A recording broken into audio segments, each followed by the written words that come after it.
श्री पूजा computer institute के YouTube channel पर आप सभी का स्वागत है। और हमेशा की तरह आज ऐसे फिर मैं बेहतरीन 10 क्वेश्चन आप लोगों के लिए लेके आया हूँ जो आगामी परीक्षा के लिए आप लोगों के लिए उपयोगी सिद्ध होंगे। तो क्वेश्चन की यदि अपन चर्चा करते हैं तो 10 ऐसे मोस्ट क्वेश्चन आप लोगों के लिए है। तो सबसे पहला क्वेश्चन जो स्क्रीन पे आप सामने आ रहा है आपके सामने, वो है कि उच्च स्तरीय भाषा को मशीनी भाषा में किसके द्वारा बदला जाता है। यानी हाई लेवल जो लैंग्वेज है उसको अपन मशीनी भाषा में, क्योंकि कंप्यूटर एक मशीनी भाषा ही समझता है, बाकी का कुछ नहीं समझता है।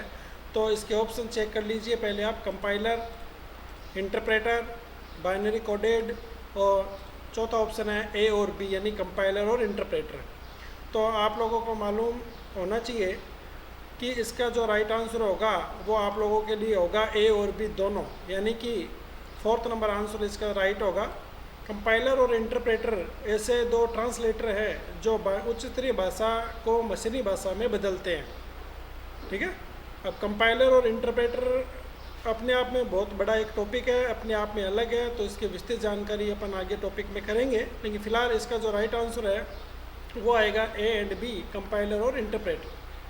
सेकेंड क्वेश्चन की यदि अपन बात करें तो सेकेंड प्रश्न आपके सामने, कंप्यूटर की किसी विशिष्ट भाषा में लिखे निर्देशों का समूह क्या कहलाता है। यानी कि विशिष्ट भाषा यानी कि कंप्यूटर खुद ही कुछ ऐसी भाषा हो, कुछ ऐसे कोडिंग हो जिसमें अपन कुछ ऐसे कोड लिखते हैं, वो क्या कहलाता है। नंबर 1 प्रोग्राम, डेटा, सूचना और सभी। तो देखो विशिष्ट भाषा में लिखा गया कोई भी निर्देशों का समूह है वो आप लोगों के यहाँ पे कहलाएगा, वो कहलाएगा प्रोग्राम।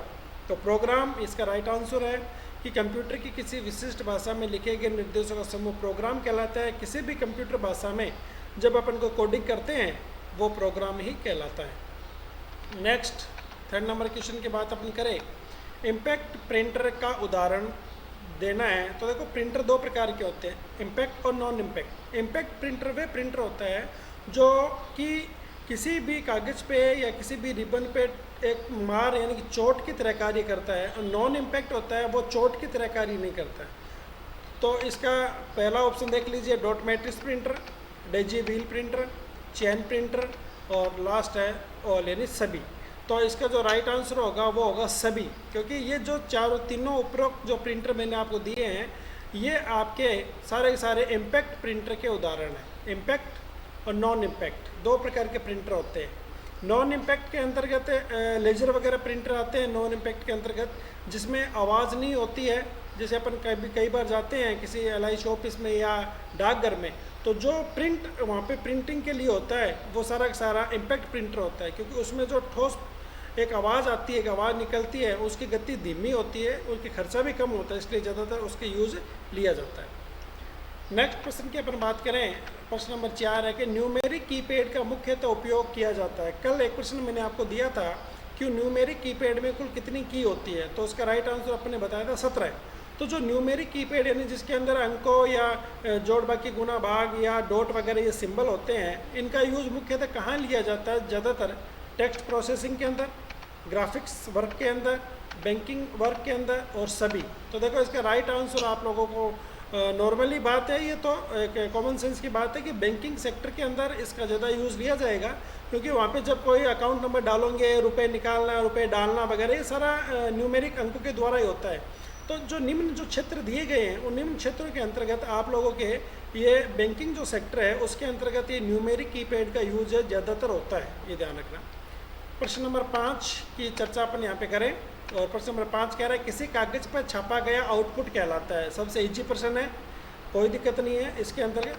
तो hard copy, soft copy, microfilm और फ्लॉपी, ये 4 ऑप्शन आपके पास में। लगभग ज़्यादातर ये आंसर आप लोगों को मालूम होगा, और ये इसका राइट आंसर होगा हार्ड कॉपी। सॉफ्ट कॉपी क्या होती है। सॉफ्ट कॉपी जो डॉक्यूमेंट आप लिखते हो जो आपको स्क्रीन पे दिखाई देता है, सिर्फ कंप्यूटर की स्क्रीन या लैपटॉप की स्क्रीन पे दिखाई देता है, वो सॉफ्ट कॉपी होता है।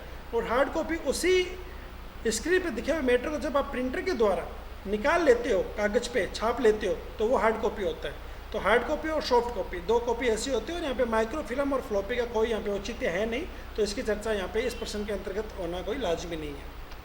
प्रश्न नंबर 6 की चर्चा अपन करें, CRT cathode ray tube full form इसकी होगी CRT का मतलब कैथोड रे ट्यूब, जो आजकल तो ये उपयोग नहीं आता है, काफ़ी पुराने मॉनिटर होते थे, तो आजकल तो LCD LED यूज़ आ रही है। तो जो CRT जो मॉनिटर होता है उसके आंतरिक सतह में किसकी बनी हुई होती है, आंतरिक सतह अंदर से उसमें किसका लेप होता है, जिसके अंतर्गत अपने को सारी चीज़ें दिखाई देती है, कैल्शियम पदार्थ का, फास्फोरस पदार्थ का, क्रिस्टल पदार्थ का और आयरन ऑक्साइड पदार्थ का। तो देखो इसका जो राइट आंसर होगा, और वो राइट आंसर आपके यहाँ पे होगा फास्फोरस पदार्थ। तो फास्फोरस पदार्थ है वो उसका लेप अंदर उसके ट्यूब पे लगा हुआ होता है, वैक्यूम ट्यूब जो अंदर होती है उस वैक्यूम ट्यूब पे उसका लेप लगा हुआ होता है, और उस लेप की वजह से आपका पिक्सल और रिजोल्यूशन है वो दिखाई देता है, और इसी वजह से अपन मॉनिटर पे कोई भी डेटा या पिक्चर या ग्राफिक्स या इमेज है वो अपन शो करवा सकते हैं। तो फास्फोरस यहाँ पे राइट आंसर होना है। 7th नंबर क्वेश्चन की यदि अपन बात करें तो वो कह रहा है कि प्रिंटर की वह तकनीक जो टाइपराइटर तकनीक के समान है। आपने देखा होगा टाइपराइटर, आप कभी तहसील वगैरह में या कोर्ट कचहरी में जब जाते हैं देखा होगा, तो वहाँ पे जो टाइपिंग होती है, जो मीटर टाइप किया जाता है वो टाइपराइटर पे होता है, जिसमें आवाज़ इतनी तेज़ गति से होती है, बटन ठोस होते हैं, उसे खड़ा खड़ ऐसे दबाया जाता है। तो वैसी तकनीक प्रिंटर में कौन सी है? तो देखिए ऑप्शन, टाइपमेटिक प्रिंटिंग कहलाती है क्या वो, इम्पैक्ट प्रिंटिंग, नॉन इम्पैक्ट और लेजर प्रिंटिंग। तो देखिए फर्स्ट क्वेश्चन में मैंने आपको थोड़ी चर्चा की थी इस विषय में कि यहाँ पे जो राइट आंसर होगा वो इम्पैक्ट प्रिंटिंग का होगा, और वो इस वजह से कि मैंने इम्पैक्ट प्रिंटिंग आपको बताया कि उसके अंतर्गत अपन जब कोई प्रिंट करते हैं डेटा प्रिंटर पे तो वो एक आवाज़ करता है, ठोस आवाज़ आती है, धीरे चलता है, तो वो चीज़ है, यानी कि कागज़ और कार्बन के बीच में उसके अंदर लगा हुआ होता है, उसके जो बटन्स होते हैं वो दबाने पे, प्रेस करने पे वो कोई भी अक्षर है वो प्रिंट करता है। तो इसका राइट आंसर होगा वो इम्पैक्ट प्रिंटिंग। प्रश्न नंबर 8 यहाँ पे दिखाई दे रहा है आप लोगों को, निम्न में से कौन सा संचार माध्यम सबसे तेज है, यानी कम्युनिकेशन के द्वारा सबसे तेज मीडिएटर माध्यम कौन सा है? ऑप्शन देख लीजिए, twisted pair cable, coaxial cable के बारे में, फाइबर ऑप्टिक केबल के बारे में और सेलुलर फोन के बारे में। तो देखिए इसका जो राइट आंसर आप लोगों को है और वो होगा यहाँ पर फाइबर ऑप्टिक, क्योंकि ट्विस्टेड पेयर केबल और कोएक्सियल केबल धीमी है फाइबर ऑप्टिक, क्योंकि ये विद्युतीय है और ये प्रकाशीय है, ध्यान रखना। क्योंकि ट्विस्टेड पेयर केबल और कोएक्सियल केबल है वो इलेक्ट्रिकल सिग्नल के द्वारा डेटा ट्रांसफ़र करती है, और फाइबर ऑप्टिक केबल है वो आपके ऑप्टिकल केबल यानी कि प्रकाशीय जो सिग्नल होते हैं उसके द्वारा डेटा ट्रांसफ़र करती है। तो इसकी गति तेज़ है, और सेलुलर जो फ़ोन होते हैं वो आप लोगों के यहाँ पे किसी प्रकार की वायर का यूज़ लेते नहीं है, वो सैटेलाइट माध्यम, उपग्रह माध्यम के द्वारा यहाँ पे होते हैं। तो यहाँ पर जो राइट आंसर होगा वो यहाँ पे फाइबर ऑप्टिक होना है।